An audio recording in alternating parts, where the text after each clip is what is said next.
I'm Phil Aldridge. Good evening, everyone, and I'm Veronica Macias. As dozens of new California laws now go into effect this new year, California is encouraging the use of fire to fight fire. Senate Bill 33-2 adds legal protections to private landowners who schedule prescribed burns. It's all in an effort here to reduce the impacts of large wildfires like the CZU complex back in 2020. KION's Lisa Principe joining us now live from Salinas tonight with what this new law means for landowners in our area. Lisa?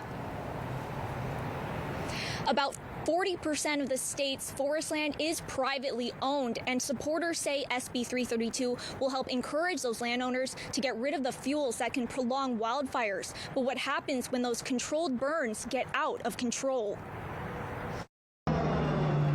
It may seem counterintuitive fighting fire with more fire, but California is encouraging private landowners to take that initiative to prevent more devastating wildfires. We are having a dangerous buildup of lots of dead, woody, flammable material. And so prescribed fire along with mechanical treatments are a really important way for us to be able to address those issues. More than 2.5 million acres burned across California in 2021. And now SB 332, which went into effect January 1st, is encouraging more prescribed burns to reduce the fuels that can prolong those wildfires by raising the legal standard for the state to seek wildfire suppression costs from simple to gross negligence. If we're running a burn and we're having problems, like maybe the wind has kicked up in a way which we weren't expecting, we can actually call CAL FIRE and ask for support like it was a wildfire. They will come help assist, and the landowner will not be sued by the state of California. Many are discouraged from holding these prescribed burns, fearing they'll be liable if it gets out of control, like we saw with the Estrada fire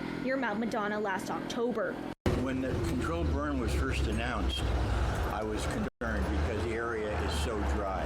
But Jared Childress with the Central Coast Prescribed Burn Association says situations like these are rare. There was a meta study done looking at data, both federal and state, of 20,000 different burns, and found that less than 1% had any kind of escape.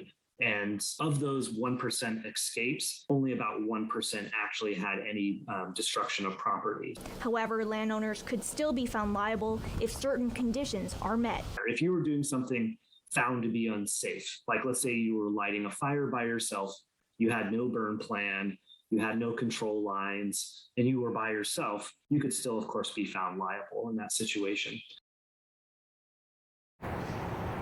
In September, the legislature also approved $20 million to fund a pilot program for liability insurance for these controlled burn professionals. In Salinas, Lisa Principe, KION News Channel 546.